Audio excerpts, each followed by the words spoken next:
आइए मित्रों, हमारे YouTube चैनल स्वाध्याय में आपका हार्दिक स्वागत अभिनंदन। आज हम आपके लिए लेकर आए हैं कलयुग का साधन इस शीर्षक पर प्रेरणादायक ज्ञानवर्धक ज्ञान चर्चा। अगर आपने हमारे चैनल को लाइक और सब्सक्राइब नहीं किया है तो आपसे निवेदन है, कृपया चैनल को लाइक और सब्सक्राइब अवश्य करें। हजारों मनुष्य साधु महात्माओं के पास जाते हैं और उनसे भगवत प्राप्ति का ही सबसे सरल उपाय पूछते हैं।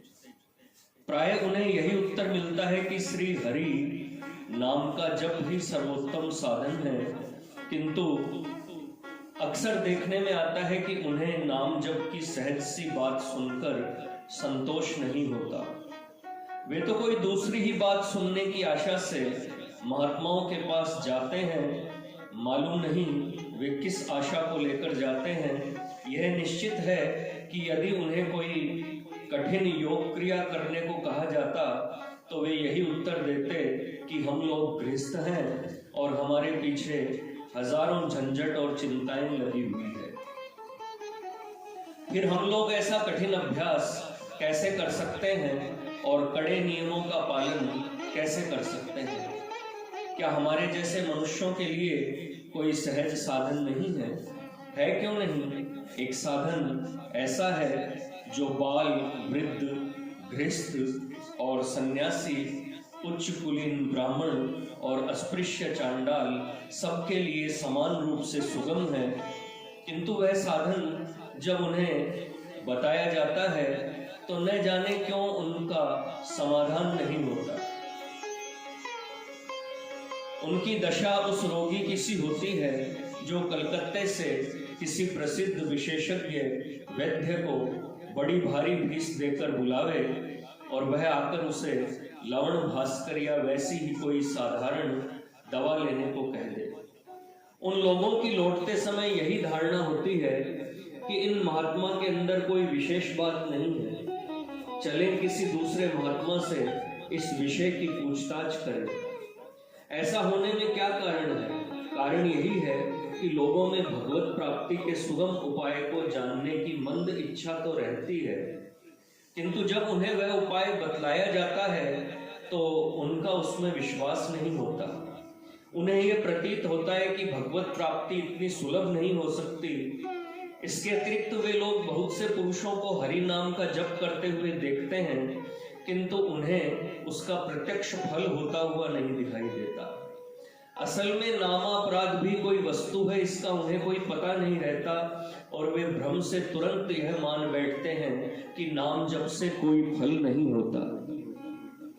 वे नहीं सोचते कि सारे शास्त्रों में हरि नाम की महिमा गाई गई है और असंख्य भक्तों के अनुभव से उसका महत्व सिद्ध है एवं उसके मूल में एक गहन दार्शनिक तथ्य छिपा हुआ है। शास्त्रों में श्री हरि नाम की महिमा का वर्णन करने वाले और साधन रूप में उसकी सर्वोपयोगिता को बतलाने वाले इतने प्रामाणिक वचन मिलते हैं कि एक निबंध के अंदर उनका संक्षिप्त विवरण देना भी असंभव प्रतीत होता है। अतः मैं कुछ थोड़े से वाक्यों को उद्धृत करके आगे बढ़ूंगा। आइए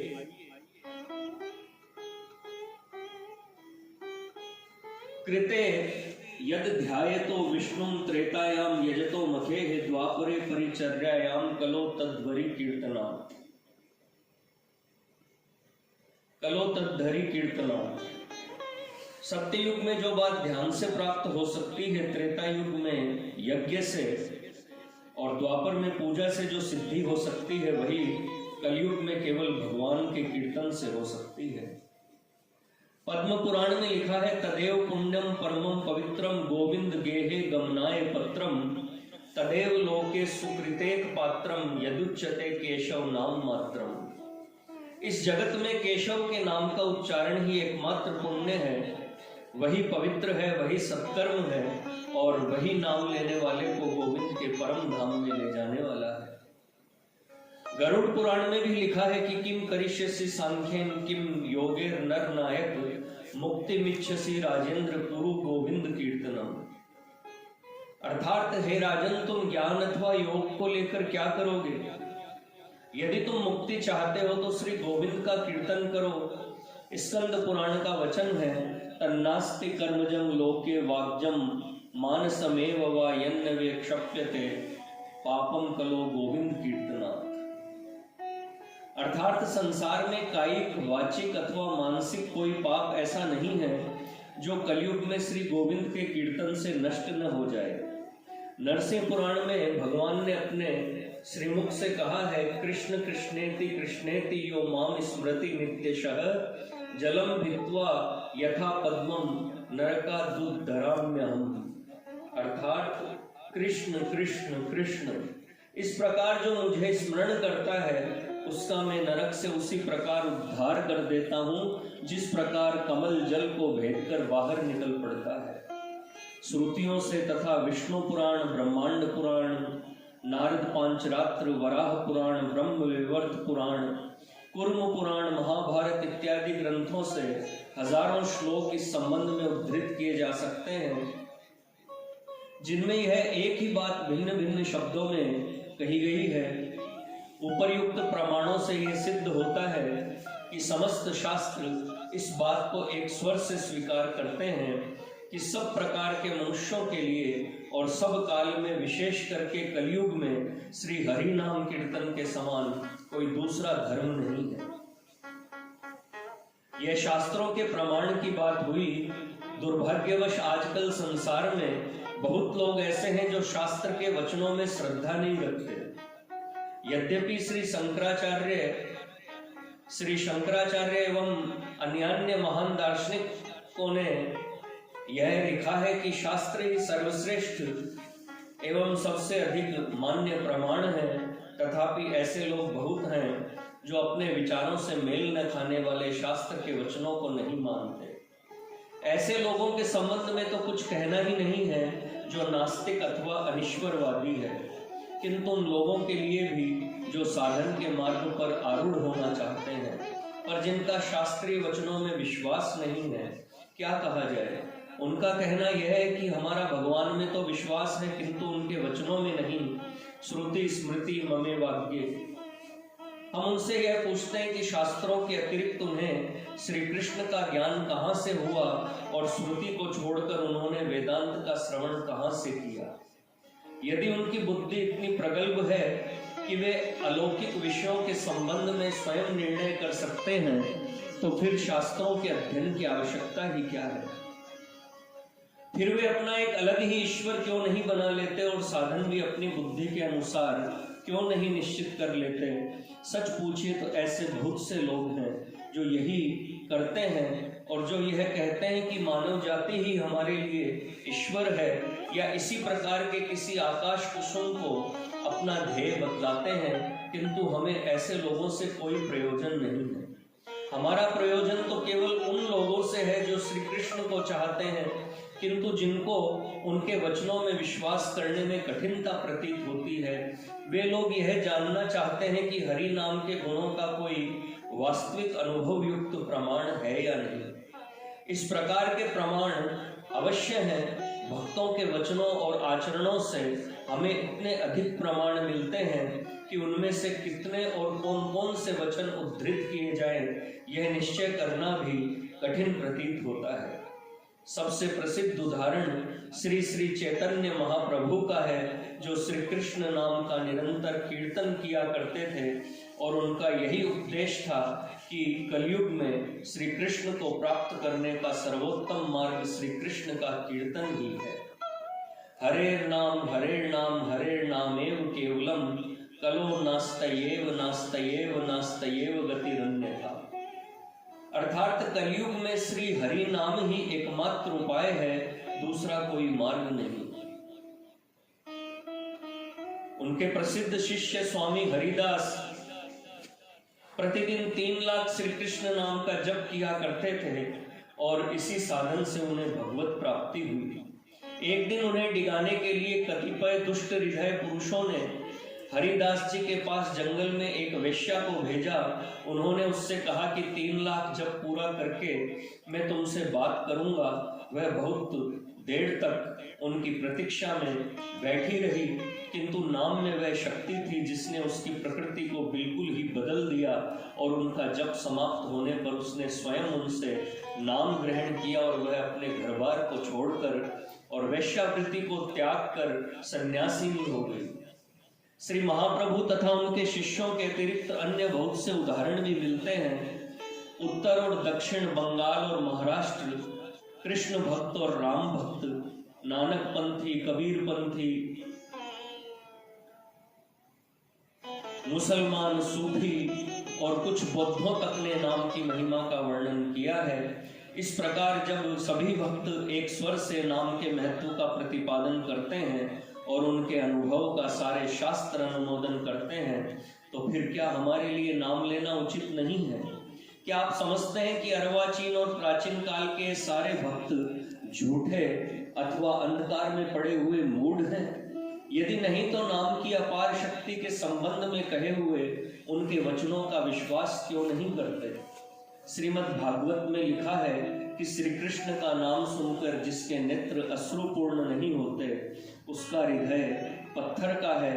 फिर क्या कारण है कि हम लोग नाम लेते समय केवल जम्भाई लेते हैं और ऊँघने लग जाते हैं? श्री चैतन्य महाप्रभु ने कहा है, नाम नामकारी बहुधा निज सर्व शक्ति स्तत्रार्पिता नियमित स्मरणे न काल है एतादृशी तव कृपा भगवन ममापि दुर्देव मिदृश मिहाजनी नानुराग है।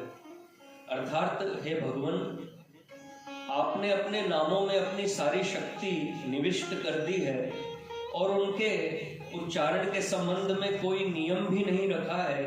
आपकी तो ऐसी कृपा है, किंतु मेरा दुर्भाग्य यह है कि उनमें अनुराग नहीं। श्री कृष्ण ने अपनी संपूर्ण शक्ति अपने नाम में डाल दी है।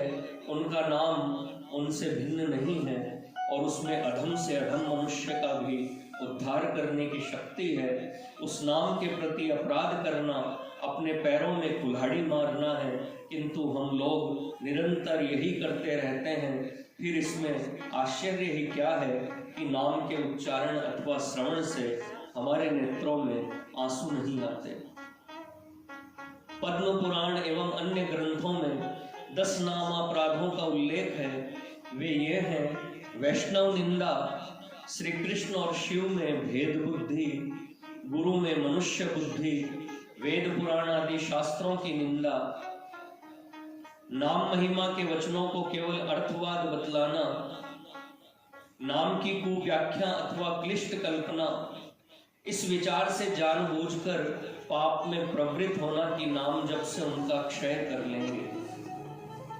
किसी अन्य धर्म अथवा सत्कर्म से नाम की तुलना करना, श्रद्धाहीन पुरुषों को नाम का उपदेश देना, नाम की महिमा सुनकर प्रसन्न नहीं होना। क्या हम लोग स्वभाव से ही इनमें से अधिकांश अपराधों को नहीं करते? दूसरे के उत्कर्ष को देखकर हमें उसके प्रति ईर्ष्या होती है और हम भक्तों को नीचा दिखलाने के लिए उनके संबंध में दुर्भावपूर्ण कथाएं प्रचलित कर देते हैं अथवा चाव से सुनते हैं।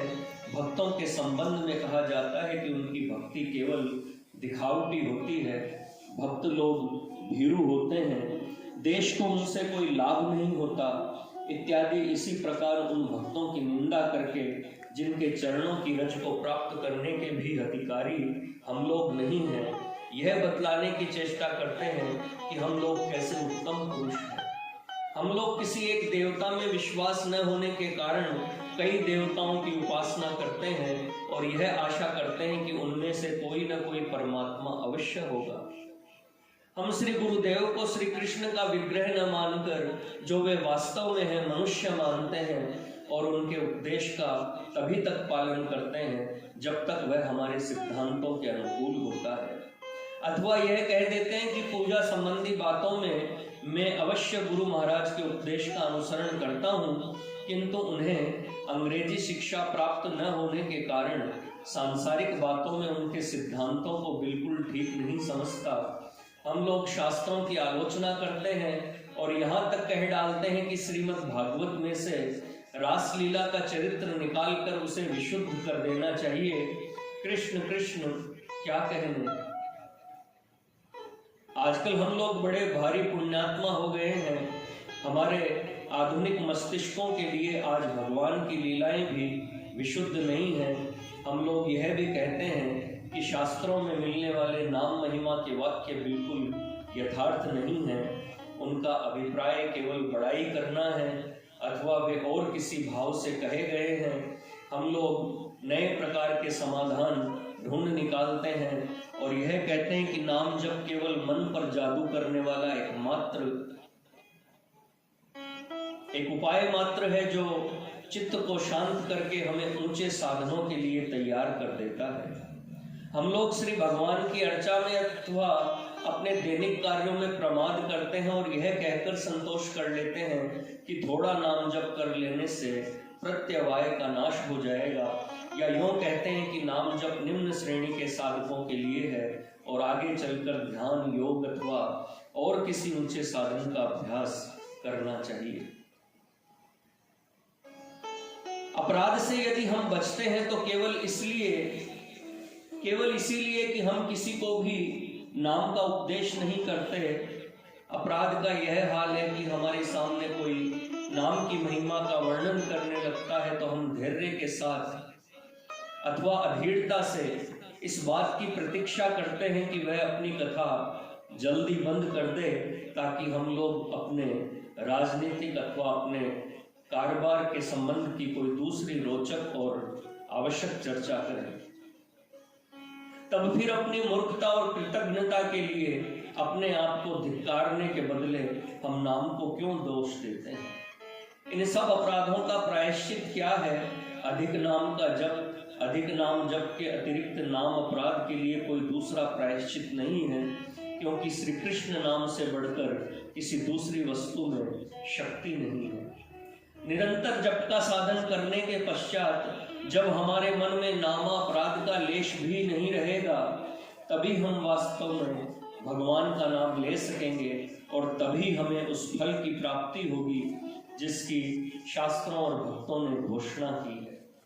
जो अपराध से मुक्त होकर केवल एक बार श्री कृष्ण के नाम का उच्चारण करता है, मुक्ति उसके पीछे चेरी बनी फिरती है, परंतु जब उस उच्चारण किए हुए नाम में अपनी अनूप रूप माधुरी को लिए हुए श्री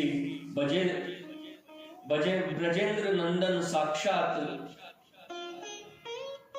विद्यमान रहते हैं, तब मुक्ति की किसको परवाह होती है।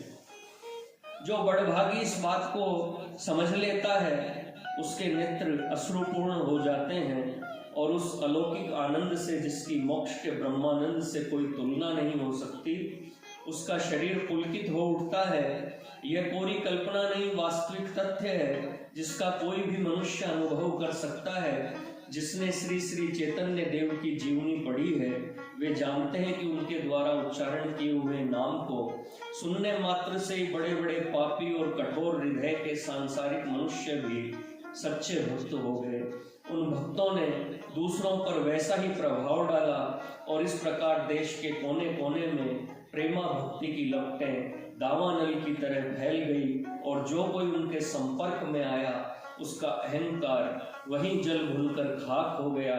यहाँ तक कि आधा भारतवर्ष कृष्ण प्रेम से प्रदीप्त हो गया और काशी के मायावादी सन्यासी तक इसकी लपट में आ गए, जिससे उनका अहंकार पूर्ण अभेद ज्ञान भस्म हो गया। ठीक वैसे ही जैसे कि बाणासुर के साथ युद्ध करते समय भगवान श्री कृष्ण ने उस नगरी को पहले भी एक बार जला दिया था। यह घटना द्वापर युग की नहीं है। आज से कुछ ही शताब्दी पूर्व चैतन्य देव के द्वारा उच्चारित नाम के प्रकाश ने कलयुग के अंधकार को विदीर्ण कर संसार को उन श्री कृष्ण की मधुर छवि का दर्शन कराया, जो पुकारने के साथ ही जगत का उद्धार करने के लिए आने को सर्वदा प्रस्तुत रहते हैं। यथार्थ विधि से उच्चारण किए हुए नाम में ऐसी महान शक्ति है और इसमें कोई आश्चर्य भी नहीं है, क्योंकि भगवान अपने नाम से भिन्न नहीं है। जहाँ नाम है वहाँ श्री कृष्ण है। क्या आप समझते हैं कि जिन्होंने शंख के स्पर्श मात्र से ध्रुव को ब्रह्म ज्ञान दे दिया, वह बिना आत्मनात्म विवेक का अभ्यास किए अथवा हठयोग के आसन बांधे आपका उद्धार नहीं कर सकते। यदि आप यह समझते हैं तो आपकी सरासर भूल है।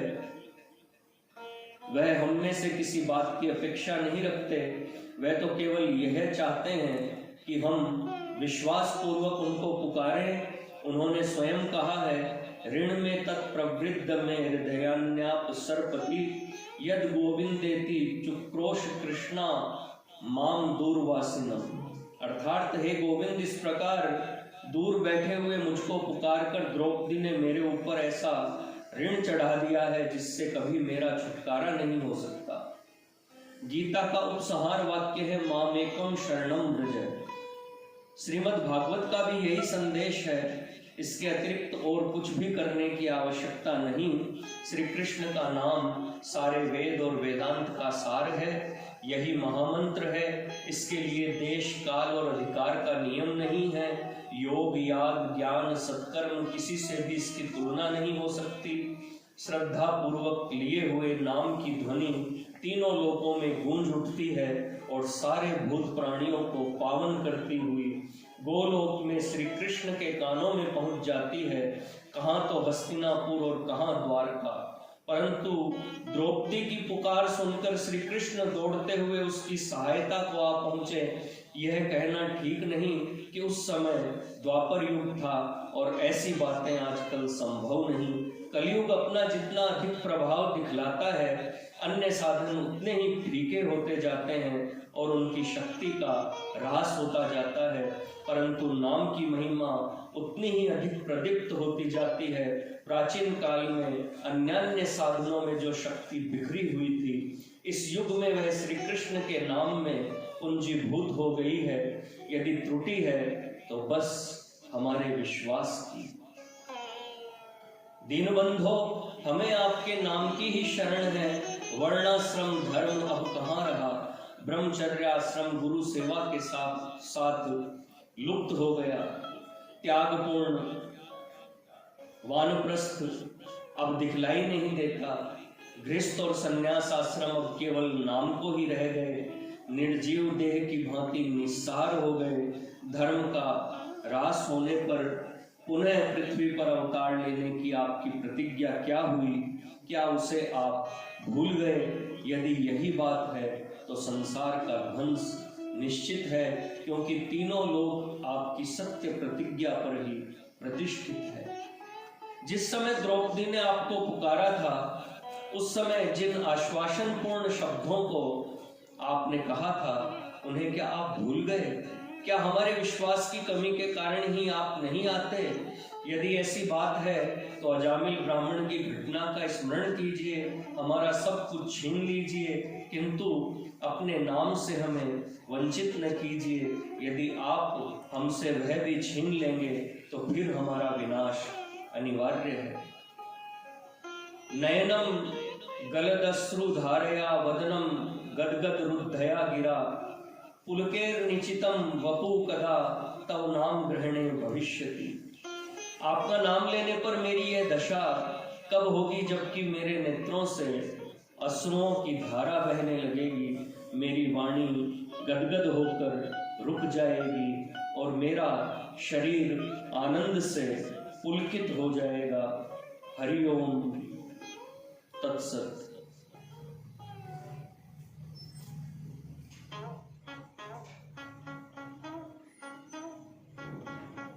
मित्रों, यह थी कलयुग का साधन इस शीर्षक पर प्रेरणादायक, ज्ञानवर्धक ज्ञान चर्चा। अगर आपको हमारा चैनल पसंद आए तो इसे लाइक और सब्सक्राइब अवश्य करें। धन्यवाद।